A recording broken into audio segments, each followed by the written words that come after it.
नमस्कार दोस्तों। चंद्र ज्योति नामक 21वीं पुतली की कथा इस प्रकार है। एक बार विक्रमादित्य एक यज्ञ करने की तैयारी कर रहे थे। वे उस यज्ञ में चंद्रदेव को आमंत्रित करना चाहते थे। चंद्रदेव को आमंत्रण देने कौन जाए, इस पर विचार करने लगे।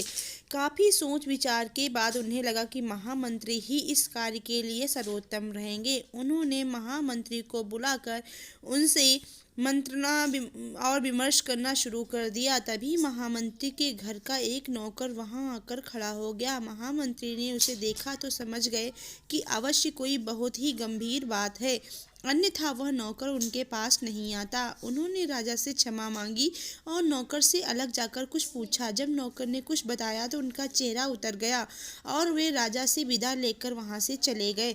महामंत्री की अचानक दुखी और चिंतित होकर चले जाने पर राजा को लगा कि अवश्य ही महामंत्री को कोई कष्ट है। उन्होंने नौकर से उनके इस तरह जानने के कारण पूछा तो नौकर हिचकिचाया। जब राजा ने आदेश दिया तो वो हाथ जोड़कर बोला कि महामंत्री जी ने मुझे आपसे सच्चाई नहीं बताने को कहा था। उन्होंने कहा था कि सच्चाई जानने के बाद राजा का ध्यान बढ़ जाएगा और जो यज्ञ होने वाला है उसमें व्यवधान होगा। राजा ने कहा कि महामंत्री उनके बहुत बड़े स्वामी भक्त और सेवक है और उनका कर्तव्य है कि वह उनके कष्ट का हर संभव निवारण करे। तब नौकर ने बताया कि महामंत्री जी की एकमात्र पुत्री बहुत लंबे समय से बीमार है। उन्होंने उसकी बीमारी एक से बढ़कर एक वैद्य को दिखाई पर कोई भी चिकित्सा कारगर नहीं साबित हुई। दुनिया की हर औषधि उसे दी गई पर उनकी हालत बिगड़ती ही चली गई। अब उनकी हालत इतनी खराब हो गई है कि वो हिलडुल भी नहीं सकती और मरणासन्न हो गई हैं। विक्रमादित्य ने जब यह सुना तो व्याकुल हो गए। उन्होंने राजवैद्य को बुलाया और जानना चाहा कि महामंत्री की पुत्री की चिकित्सा की है या नहीं। राजवैद्य ने कहा कि उनकी चिकित्सा केवल ख्वांग बूटी से की जा सकती है, दुनिया की अन्य कोई औषधि कारगर नहीं हो सकती। ख्वांग बूटी एक बहुत ही दुर्लभ औषधि है जिसे ढूंढकर लाने में कई महीने लग जाएंगे। राजा विक्रमादित्य ने यह सुनकर कहा, तुम्हें उस स्थान का पता है जहाँ यह बूटी मिलती है? राजवैद्य ने बताया कि यह बूटी नील रत्नगिरि की घाटियों में पाई जाती है, लेकिन उस तक पहुंचना बहुत ही कठिन है। रास्ते में भयंकर सांप, बिच्छू तथा हिंसक जानवर बड़े पड़े हैं। राजा ने यह सुनकर उनसे कहा, बूटी पहचान बताने के लिए कहा। राजवैद्य ने बताया कि वह पौधा आधा नीला और आधा फूल लिए होता है तथा उसकी पत्तियां लाजवंती के पत्तों की तरह स्पर्श करने से सकुचा सी जाती हैं।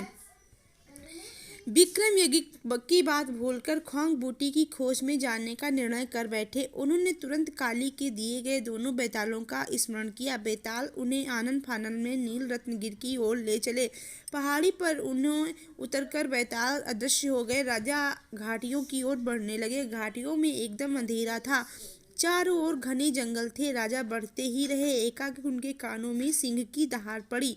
वे संभल पाते इससे पहले ही सिंह ने उनके ऊपर आक्रमण कर दिया।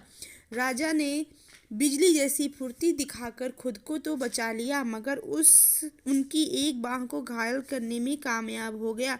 सिंह दोबारा जब उन पर झपटा तो उन्होंने भरपूर प्रहार से उसके प्राण ले लिए।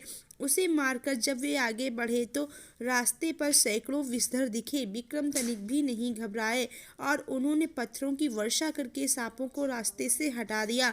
उसके बाद वे आगे की ओर बढ़ चले। रास्ते में एक जगह उन्हें ऐसा लगा कि वे हवा में तैर रहे हैं। ध्यान से देखने पर उन्होंने देखा कि एक दैत्याकार अजगर है जो उनको अपना ग्रास बनाने का प्रयास कर रहा है। जो ही अजगर के पेट में उन्होंने पहुंचे, अपनी तलवार से अजगर का पेट चीर दिया और बाहर आ गए। तब तक गर्मी और थकान से उनका बुरा हाल हो गया। अंधेरा भी घिर आया था। उन्होंने एक वृक्ष पर चढ़कर विश्राम किया। जो ही सुबह हुई वे ख्वांग बूटी की खोज में इधर उधर घूमने लगे। उसकी खोज में भटकते भटकते न जाने कब शाम हो गई और अंधेरा फिर से छा गया। अधीर होकर उन्होंने कहा, काश चंद्रदेव मदद करती। इतना कहना था कि मानो चमत्कार हो गया। घाटियों में दूध जैसी रोशनी फैल गई। अंधकार न जाने कहाँ गायब हो गया। सारी चीजें ऐसी साफ दिखने लगी मानो दिन का उजाला हो। थोड़ी दूर बढ़ने पर उन्हें ऐसे पौधों की झाड़ी नजर आई जिस पर आधे नीले आधे पीले फूल लगे थे।